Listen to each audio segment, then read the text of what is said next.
The Breakbeat Poets Anthology was really the brainchild of Kevin Coval, who was the artistic director of Young Chicago Authors, and one of the co-founders of Louder Than a Bomb. And initially, he put together this idea and a proposal and sent it down to the University of Illinois Press, Champaign-Urbana, and I was asked to be a reader on the proposal. And the proposal was not great. The idea was amazing, and provided a niche in the conversation regarding the relationship between poetry and hip hop that had yet to be explored at that time. This was probably 2000 and, I don't know, 7 or 8 maybe. And so I told Uvi, the proposal's but the idea is great. You should work with him to clean it up and publish this book. Well, they didn't. So he came back to me and said, will you work with me on the book? So then we asked Nate Marshall, who's an alum of Young Chicago Authors, and now an alum of the University of Michigan's wonderful MFA program, to join us in putting this thing together. So here we are. We have 78 poets in the book. There are essays and artist statements in addition to poems. It almost completely, well, I guess in a way, it does really span the life of hip hop, right? Which many critics didn't think was going to last this long. So I believe our oldest contributor is DJ Renegade, who was born, I think, 2 years my senior, in 62, I think is correct, 62, 63.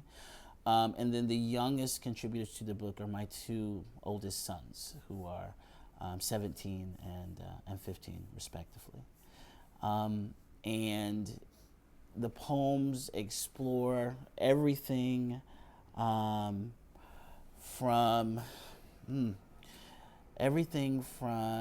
again, lesbian issues, to the music, to hip hop itself, to the evolution and de-evolution of rap, in context, to sexual orientation, to gender, to race, and then of course the music, and the culture itself. And the majority of the poems are in some way directly influenced by hip hop culture, by rap and hip hop culture. There are some actual rhymes in the book as well. I think Latasha Diggs has some amazing work in the book that is pushing some envelopes. Mahogany Brown's in the book. So many folks. So we've been excited about it. It's been a long journey. And it's been receiving a great deal of interest, so we're pretty pleased about it so far. And then the art, let me talk about the cover art. The cover art is by a young brother named Hebrew Brantley, who is doing some amazing art. That piece is called Super Shorties, right? And so those are all, kids superheroes reimagined, right? And Hebrew actually has done some things recently for Nike, but he really blew up on this scene when the Miami Heat asked him to create sculptures of the team that were unveiled when they received their rings for their NBA title a few years ago. But he was doing amazing work. So I got to give him a shout out.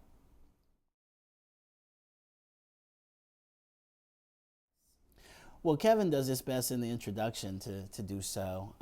What I would say is certainly a poet or MC that bleeds, breathes, wears, thinks hip hop culture, right?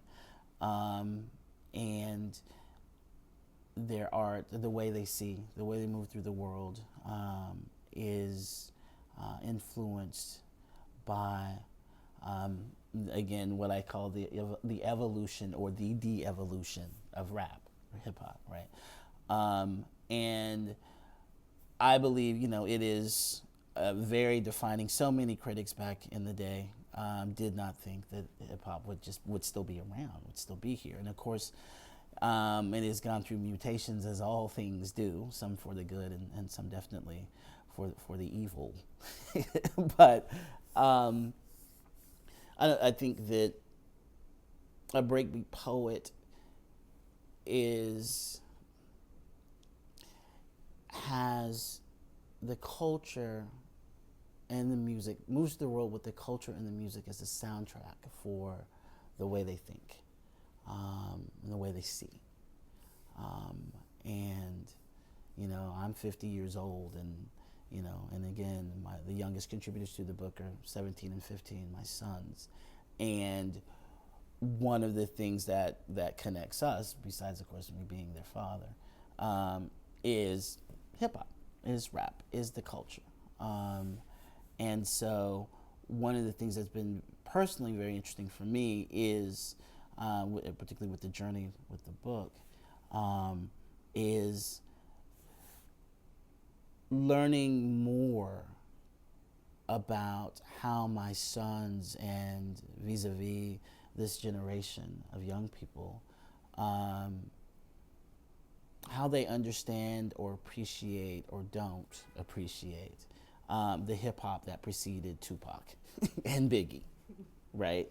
And I feel like one of the things that we're trying to do with this book, and again, and the book is for folks who don't read poetry, it's for folks who do read poetry. But the idea that this book is because hip hop is.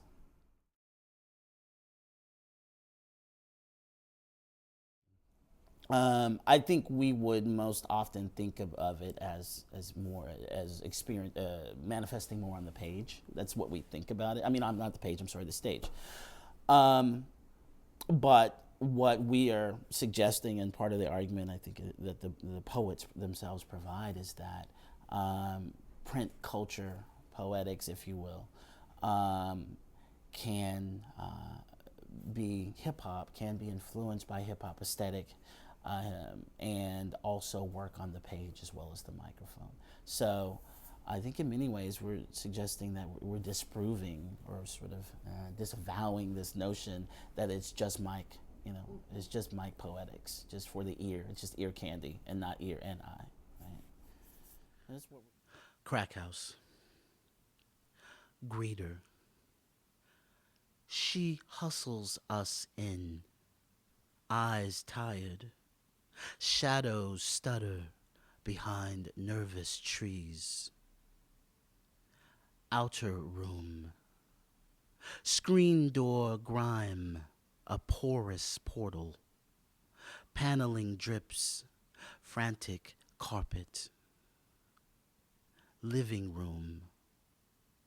Up early, Ricky Lake, an endless loop.